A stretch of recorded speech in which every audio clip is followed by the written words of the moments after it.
All right, welcome back. In this video, let's take care of recording the click event.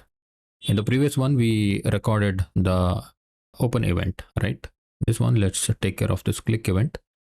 So it is also very similar. When we click on the link, of course, in the previous videos, we saw that our request is getting submitted to this track click function, right? Now we'll do the similar thing here. Okay. So what we'll do is we'll actually use this try block. Okay, so just imagine the user is actually clicking on this link. Okay, when he click on this link, the request is getting submitted to this track click function. Okay, so with that request, the unique ID is also coming, right? So with this unique ID, we will take the existing email tracking record. Okay, so just like what we did in the previous video. Okay, instead of return, I'll write accept, pass it for now. All right. So now we got the email tracking record. Then what we need to do? We need to actually take the original URL from this tracking link. Okay. Because the whole tracking link includes two URLs, right? One is our tracking URL. Another one is the original URL. You see here like this one, rathank.com, right? URL is equal to this one. So this is the user specified URL and this is our tracking URL. Okay, so when you click on the link in the email, your request will hit something like this. Okay, so first we want to take this URL because we want the user to go to this URL, right? So that's why we'll actually take URL is equal to a request dot get dot get. Get is because this is a get request. Okay, so we'll take the query parameter which is URL. Okay, now we got the URL. So inside this URL variable, we are storing this value. Okay. Now again, let's check if the click that field is already set or not. Just copy, paste it, check if the clicked at. Okay.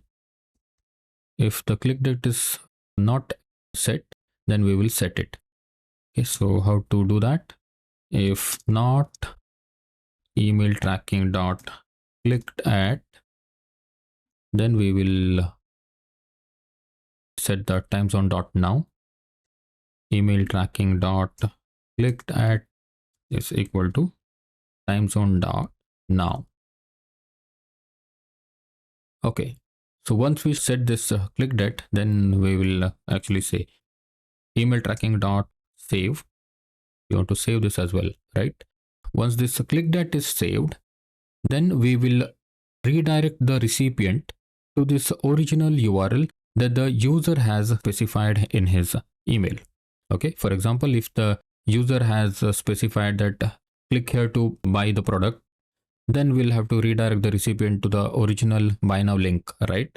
So that's why we need to redirect him after we save this click that timing. Okay, so it's like return.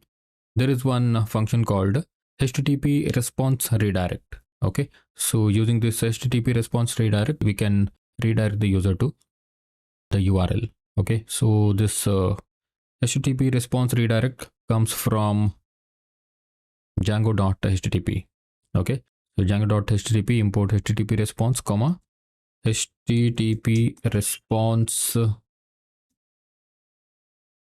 redirect. Okay, make sure you import it correctly. Okay, so we'll say return HTTP response redirect, and then to where we want to redirect, to this original URL.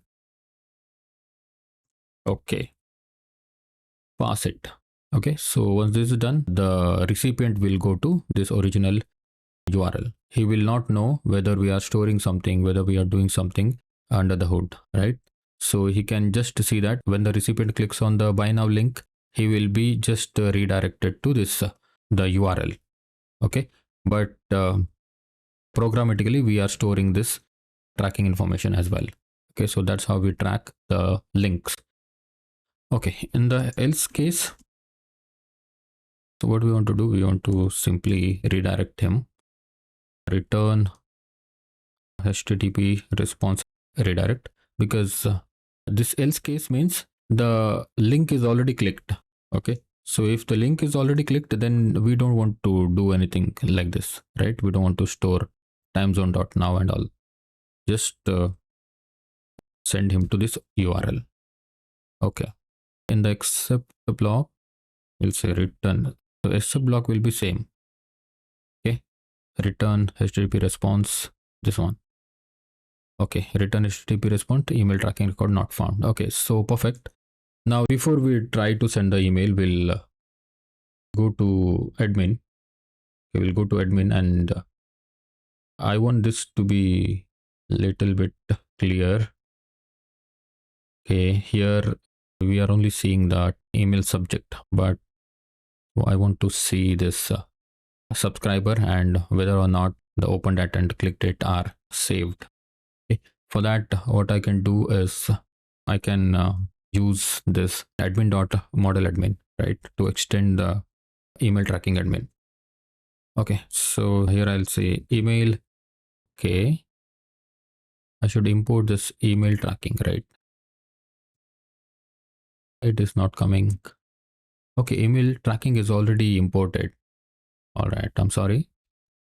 Okay, so class email tracking admin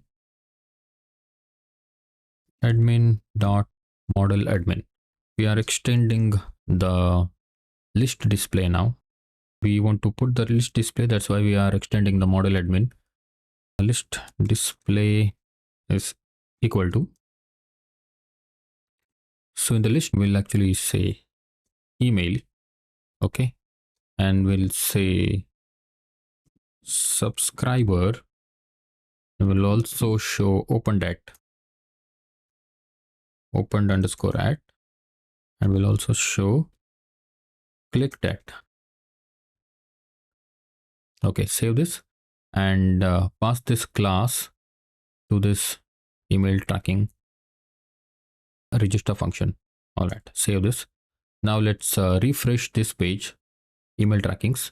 Now you can see these two emails are clicked, right? The links are opened from these two recipients. Okay, but you know what? Let's try to click here. Okay, I think it worked. It is redirected to Google, but if I refresh this, okay, you can see clicked time is also recorded. Okay, and this one. All right, I'll open this email address. Let's see. All right, let me open this. And when I open this, I want this one to be updated. This open that timing to be updated, because this is the email address I have opened now. Refresh. Okay, perfect. You can see. And when I click on the same, okay, when I click on any of the link here, okay, it is going to ratankh.com, but let's refresh. Okay, perfect. All right.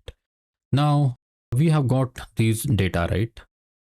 Now the final goal is we want to calculate the click rate and the open rate, right? So these two things we want to calculate, click rate and open rate. So we have got the data in the database now. Currently we only have 3 entries, but in case if you have like thousands of entries, then you will get the data something like this, open at null, or if someone has clicked on it, then it will show like this. If not, it will show null. All right, so when you get this data, finally you can calculate the click rate and open rate. Okay, so we'll do those calculations in the next video.